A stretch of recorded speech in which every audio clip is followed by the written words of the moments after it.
Bab 409. Yes Corp Kota Utara. Setelah Colden kembali ke perusahaan, Arthur merasa terkejut karena sepertinya ada bekas tamparan ekstra di wajahnya. Namun baik-baik saja, kenapa bisa ada bekas tamparan di wajah Tuan Muda Ye? Siapa yang tidak takut mati dan berani melawan Tuan Muda Ye? Apa yang membuat Arthur merasa lebih aneh adalah wajah Colden tidak terlalu suram, sebaliknya, justru ada perasaan puas dan senang. Apakah persepsinya salah? Kalau tidak, mengapa Colden yang ditampar, tidak hanya tidak marah, tetapi juga memiliki senyum di matanya? Arthur tidak bisa menahan hati gosipnya. Tuan Muda Ye, ada apa dengan wajahmu? Mendengar suara Arthur, Colden baru tersadar dan menatapnya dengan dingin.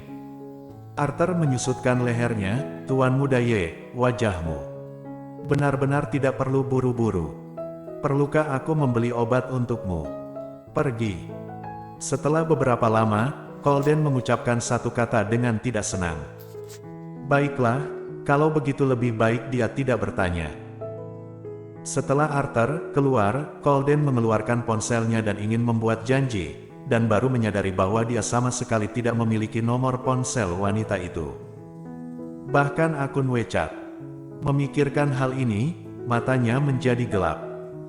Saat bertemu lagi, dia harus membuatnya menambahkan dirinya sendiri. Colden memutuskan untuk meletakkan telepon. Keesokan harinya, setelah Gita membagikan pesanan Colden, dia berkata dengan, perusahaan kami memiliki banyak sumber daya.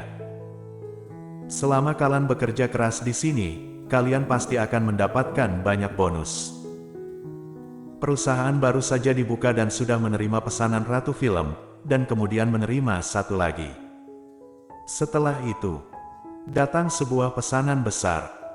Semua orang tidak bisa menahan untuk menghela nafas. Bahkan jika didukung oleh Andre, namun sumber daya ini juga terlalu bagus, bukan? Satu persatu, bukankah orang-orang ini tidak memperlakukan uang sebagai uang? Colden. Mungkinkah klien kita kali adalah CEO Ye dari Yes Corp Colden?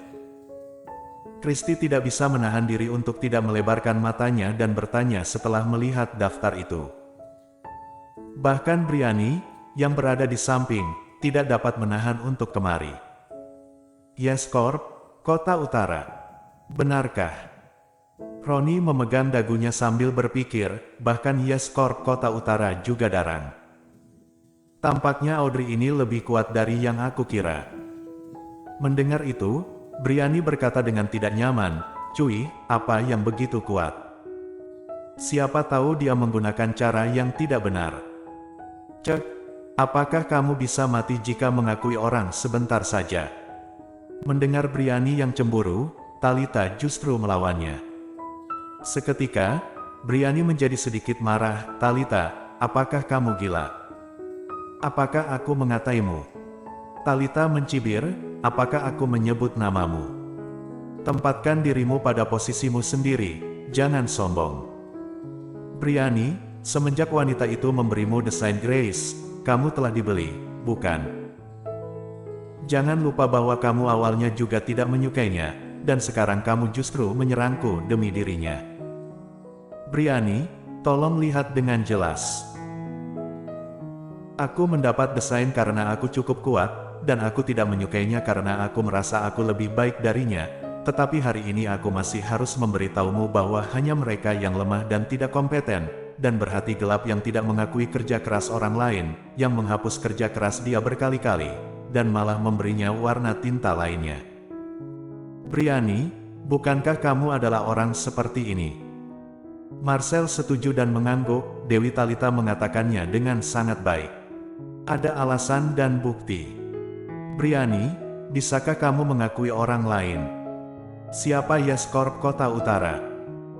Bahkan jika kamu ingin menggunakan cara yang tidak benar, orang itu juga belum tentu akan tertarik. Stephanie jarang mengangguk dengan manis, kurasa juga begitu.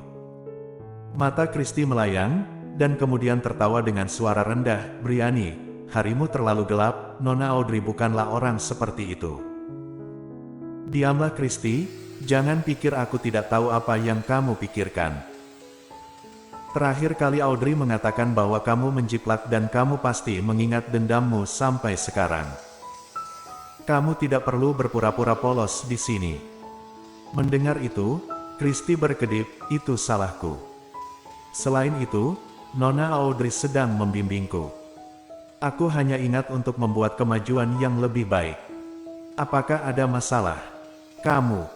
Kalian jangan bertengkar lagi, mendengarnya sangat menjengkelkan.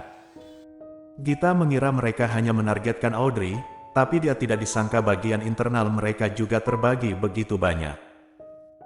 Dia hanya bisa berkata, kali ini Yes Corp akan memilih seorang perancang di antara kalian. Jadi, kalian harus mengirimkan satu karya yang paling membuat kalian puas kepadaku, dan aku bisa mengirimkannya ke pelanggan sebagai referensi. Kita semua punya kesempatan. Briani meremas jarinya dengan ragu. Jika dia bisa mendapatkan bantuan Yes Corp, maka memikirkan hal ini, Briani langsung kembali ke mejanya. Di sore hari, Gita datang untuk mengambil karya yang dikirimkan oleh semua orang, dan begitu dia keluar dari kantor, ada sesosok orang yang mengikutinya keluar dari belakang. Melihat pemandangan ini, Talita hanya bisa mencibir. Aku tahu seseorang pasti tidak bisa duduk diam. Christy memindahkan rambut dari dahinya ke belakang kepalanya. Kalian tebak, apakah dia akan berhasil atau gagal? Roni mengangkat bahunya dengan acuh tak acuh. Lagi pula, aku tidak peduli. Aku tidak ingin mendesain pakaian untuk pria dewasa. Kapan akan ada wanita cantik yang datang? Ketika Gita berjalan ke lift, seseorang di belakangnya tiba-tiba memanggilnya. Dia menoleh dan melihat Briani yang berjalan ke depannya. Dia tampak sedikit tidak enak, dan berbisik, itu. Gita, sebelumnya aku selalu berlaku jahat kepadamu, itu salahku. Gita sedikit mengernyitkan alis dan menatapnya dengan aneh. Apakah kamu sudah mengubah jenis kelamin? Apa? Kalau tidak, mengapa kamu tiba-tiba mengatakan ini padaku? Aku sangat sibuk dan aku tidak punya waktu untuk mendengarkan. Mungkin Karen sudah lama bersama Audrey, jadi kepribadian Gita juga menjadi mirip dengannya. Dia benar-benar tidak ingin memberikan wajah yang baik ketika menghadapi orang-orang jahat ini. Gita, jangan seperti ini. Lihat, ini parfum yang aku bawa dari Prancis sebelumnya. Ini edisi terbatas. Briani menyodorkan kotak botol parfum ke tangan Gita.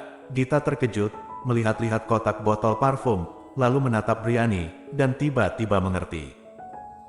Aku sudah mengerti, ternyata kamu ingin menyuapku.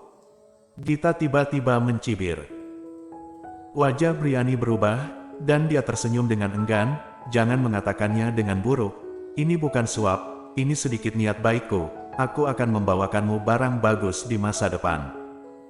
Jadi, Gita melihat botol parfum. Jangan-jangan kamu pikir jika kamu memberiku parfum edisi terbatas kali ini, aku bisa mendapatkan kuota ini untukmu, kan? Briani sedikit malu. Gita, aku beritahu, kali ini kuota dipilih oleh pelanggan, dan itu tidak ada hubungannya denganku, jadi kamu jangan berharap untuk mendapatkan keuntungan apapun dariku. Gita, aku tahu bahwa pelanggan memilihnya sendiri, tapi kamu dapat mengeluarkan beberapa dari mereka, dan kamu juga dapat mengatakan hal baik tentangku di depan pelanggan. Semakin dia berkata, mata Gita menjadi semakin dingin. Pada akhirnya, dia tidak dapat berkata-kata lagi, dan bahkan menatapnya dengan jijik. Bukankah kamu terlalu menjijikkan? Pesanan ini mewakili seluruh perusahaan. Jika aku melakukan hal ini, dan pelanggan tidak puas, siapa yang akan menanggung tanggung jawab ini?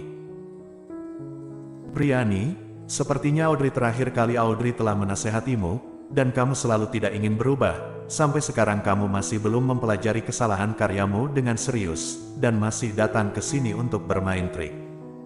Bersambung.